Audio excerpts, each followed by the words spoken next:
Gracious God, we thank you for this time to which you have brought us, and for your presence, Lord, in which you have gathered us. Pour out upon us afresh and anew your Spirit and your love, that we may love one another with the love with which you have loved us. May speak to you in the name of God, who is Father, Son, and Holy Spirit. Amen. Please be seated. So words from John's Gospel, chapter 15, verses 12 through 14. Jesus said, "This is my commandment, that you love one another as I have loved you.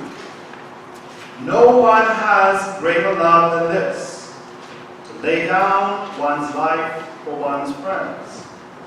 You are my friends if you do what I command you." How often, I wonder, have we heard these words and perhaps without pausing to consider even for a moment what is being commanded of us, we think subconsciously, yeah, I can do that. I can love someone else with the love of God. I can think of one or two people I would even be willing to lay down my life for. Perhaps a close relative or a very good friend. And if you think instinctively that you can do these things, and so Jesus' command must therefore be for someone else who doesn't quite get what this love is all about, then let us recall briefly an earlier moment when Jesus gives this very same command. It is following the washing of the disciples' feet. Jesus foretells his own betrayal. And after Judas leaves the gathering, Jesus tells them that he will be with them only a little longer. And he gives them this very same command. He says, "Love one another. Just as I have loved you, you also should love one another. By this, everyone will know that you are my disciples, if you have love for one another." And so Peter, who wanted to follow Jesus right then and there, but obviously could not, he says, "I will lay down my life for you, Jesus." So Jesus answers him, he says, "Will you lay down your life for me? Very truly, I tell you, before the cock crows, you, Peter, will deny me 3 times. And as Jesus' arrest and trial proceeded, and as Peter denied his Lord as predicted, it became painfully clear to Peter just where the limits of his love lay. and what those limits would permit him to do or not do, even for his Lord. Yet Jesus proved his great love for this very same Peter, and for you, and for me, in that while we were still sinners, knowing that we are all betrayers and deserters, Christ still forged ahead and laid down his life for us. And let me be clear here, if when we hear Jesus' command to love one another as he has loved us, if when we hear that our instinctive response is to think that because we are willing, that we somehow can actually love another individual in this way, then we stand precisely where Peter stood, unaware of the untested limits of our love. The love Jesus commands us to have for one another is not ultimately a question about whether or not there are some people who are very easy or very difficult to love. That is a given. We have them all around us. But rather his command to us is about trusting that he will help us to stay the course, that he will help us to remain obedient to him, loving others in the same way that he has loved us, even when the crushing pressures, even when the opposing values, even when the wisdom of this world, even when our own instinctive reactions come against us with all their might and fury to tempt us to do otherwise, and to love others otherwise, tempt us to mistreat others. That is when we find his help. The 13th chapter of Paul's first letter to the Corinthians, most of us know it as the love chapter. Here Paul provides for us a striking description of the gift of love, the better way which we receive as members of Christ's body, as branches within him who is the vine. It is, in fact, when we hear these words, a description of Christ's own life. It is a description of Christ's own Spirit-inspired life. And so Paul writes, and we should see Christ as he gives this description. He says, love is patient. Love is kind. Love is not envious or boastful or arrogant or rude. He says it does not insist on its own way. It is not irritable or resentful. It does not rejoice in wrongdoing, but rejoices in the truth. He says, love bears all things, believes all things, hopes all things, endures all things. This love never fails. God's heart never fails. And so the question, therefore, always before us as the people of God is, how might living life in this way stand up amidst values of the world in which we live? When we compare those two, how might it look? I mean, think for a moment about your own family. Think for a moment about your own friends, those gathered here with you today. What would it look like if we, as members of Christ's body, wherever we went, what would it look like if we strived to always be patient and kind to one another? To not be boastful or arrogant about our gifts and our abilities. To not be rude toward one another. What would it look like if, in deference to Christ, we no longer insisted on doing things our own way, but rather we never became either irritable or resentful?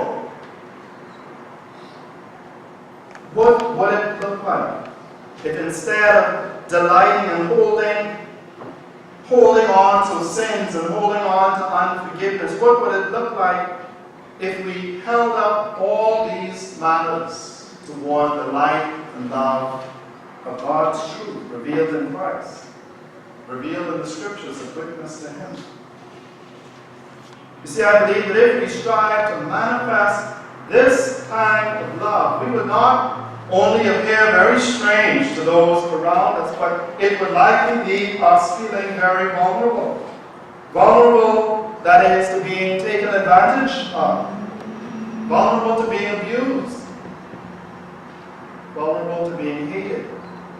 Even perhaps killed. Many find this kind of love offensive because it sheds a penetrating light on unforgiveness. It sheds a penetrating light on unloving attitudes and deeds. And so Jesus says to us, if the world hates you, be aware that it hated me before it hated you. You're not going through anything that I haven't already been through, he's saying to his disciples. But love in this way, he says. And indeed, these are precisely the sorts of reactions which God in Christ calls us to bear all things, calls us to endure all things, while continuing to believe and hope in him. But this is the tangible way in which Christ loved us. And it is the tangible way in which he calls us to love one another. Like others of Jesus' disciples, we may find ourselves saying from time to time, Lord, this teaching, I don't know. This teaching is difficult, Lord. Who can accept it? But this is the narrow gate of which he speaks. This road is undoubtedly hard, but it is not impossible. It is not impossible. For it is the way of love and life which God in Christ holds out day by day and moment by moment to each and every one of us. So rather than thinking instinctively that we can love in this way on account of our own will, simply because God has commanded it, let us instead acknowledge that we may. God gives us permission. We may now love in this way because God has given us the power to love one another in this way, in and through our risen and ascended Lord, who journeys with us, even now, into all of our interactions, into all of our relationships with one another. It is in his presence, with his community, and with his own example that we come to learn that his command to us to love in this way is not burdensome. We might think that it is, but it is not burdensome. And this was the hard lesson that Peter had to learn as the now resurrected Jesus spoke with him along that seashore on that fateful morning. Peter had to learn that his ability to love Jesus and to love others as Jesus has commanded was not determined by the limits of his own love, but it was rather determined by the power and by the strength of the living God, the one who comes to us from beyond the grave, the one who picks us up when we fail miserably, as we usually do, fail miserably at loving him and one another as we have been commanded.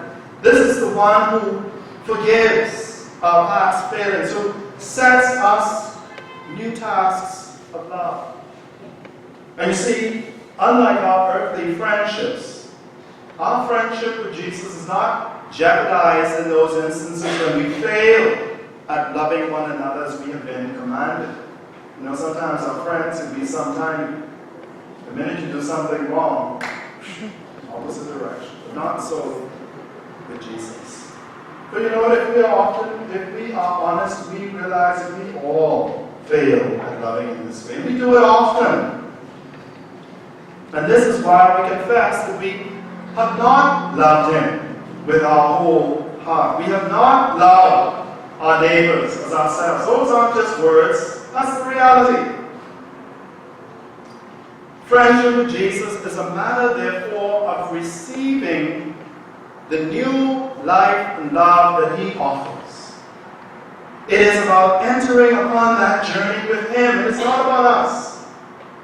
It is about being a part of that community in Him, which has been gathered, as we have done, gathered in response to the good news of His life and His death and His resurrection. Those who are learning to lay down prideful notions of ourselves, to confess and receive forgiveness for past failings in love, and endeavor once more, again and again and again, to love one another as we have been commanded. Jesus said, "You are my friends if you do what I command." How do you sometimes feel? If you do, just keep on doing. Do as I command you. So today's scriptures highlight the sense in which the obedience for which Christ enables us in regards to His commands is by definition a conquering. It is by definition an overcoming of the world. Christ's conquering of this world and the fact that it is passing away is and will be made known every time we follow His leading and we love one another as He has loved us. That's how we know that this world is passing away. When we live according to the new in the midst of the old. Jesus' command to love this way is not ultimately about whether or not there are difficult people to love, as I said, or whether we feel that we can do what He commands. But rather, the resurrection of this man from Nazareth reveals that if we want to live truthfully, and that's what it is, if we want to live truthfully, there is no other way to live. There is no other way to live in relationship to one another than in obedience with this Spirit-inspired life of this one who is both fully God and fully man. If we're following some other example, that's not it. This love is the image in accordance with which we have been created, and the way in which human beings find their fitting place within the harmonious worship of all creation and praise of God. That's what the psalm was all about. All creation is praising God. What about us? This is how we praise God, by loving one another as He has loved us. Anything else? We're not doing it. We're not doing it. So knowing, therefore, who it is who gives the command to love is pivotal for our understanding Christian life together in this world. And a failure of Christian love, it cannot therefore be thought unimportant in relationship to our participating in the Lord's Supper. So that's why we find those strange scriptures wherein we are admonished to examine ourselves carefully before eating and drinking the body of our Lord. You see, as we prepare momentarily to gather around our Lord's table, let us remain ever mindful that this is not a matter of how piously we receive the bread and the wine, whether we receive bread and wine or whether we receive the bread only. But it is more profoundly a matter of whether we perceive by faith that what we participate in here and now is in actuality a foretaste, that is a participation in that great banquet, that great supper of the Lamb, which Christ has prepared for all those who love Him in this way. And so the important question for us is whether we truly love and are in fellowship with those who will gather around this table with us today. Those whom God has given us as gifts to love. That's why we're around each other, so we can learn how to live. So why cling stubbornly to unloving thoughts? Why cling stubbornly to unloving habits and unloving practices? Can anyone withhold love from those for whom God has died? Because of His love for us. Let us then, my friends, like Peter, take the hand of God,